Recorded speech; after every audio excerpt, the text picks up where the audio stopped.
মানুহৰ মৃত্যু এনেকৈও আহিব পাৰেনে? নিমিষতে শেষ হৈ গ'ল এখন সুখৰ সংসাৰ। ৰহা মহাবিদ্যালয়ৰ জনপ্ৰিয় অৱসৰপ্ৰাপ্ত প্ৰবক্তা ডক্টৰ গজেন্দ্ৰ মোহন দেৱ শৰ্মাৰ গাড়ী দুৰ্ঘটনাত অকাল মৃত্যুৰ সংবাদে সকলোকে মৰ্মাহত কৰি তুলিছে।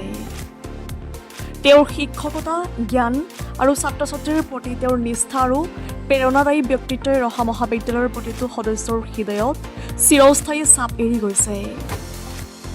তেওঁৰ এই অপূৰণীয় ক্ষতিয়ে শিক্ষা ক্ষেত্ৰত এক শূন্যতাৰ সৃষ্টি কৰিছে। আমাৰ সংবাদৰ তৰফৰ পৰাও যাচিলোঁ গভীৰ শ্ৰদ্ধাঞ্জলি। জানিব পৰা অনুসৰি দুৰ্ঘটনাটো আজি ৰাতিপুৱা ক্ষেত্ৰত হৈছে।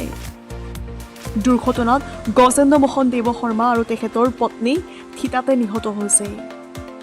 তেওঁলোকৰ একমাত্ৰ ছোৱালী নাৰ্ছিং হোমত ভৰ্তি হৈছিল যদিও মৃত্যু হয়।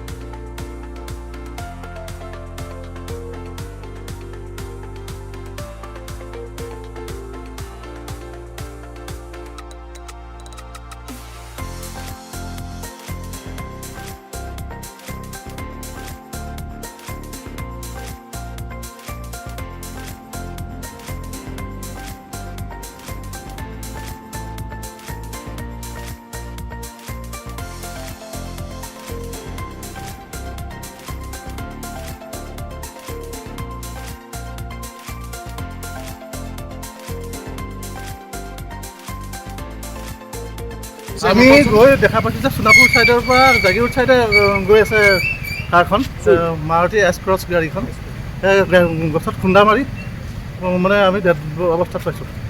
দুজন ডেড, গাড়ীৰ ভিতৰতে এজন আমি বাচ্চা পাইছোঁ প্ৰায় 6-7 বছৰীয়া।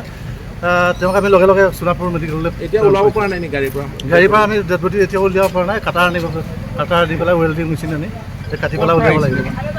ক'ৰ পৰা আহিছিলে? তেওঁলোক সোণাপুৰ ফালৰ পৰা গৈছে জাগিৰোড ফাললৈ। আমি সঠিক ৰিজাল্ট এতিয়া পোৱা নাই, উলিয়াম আৰু।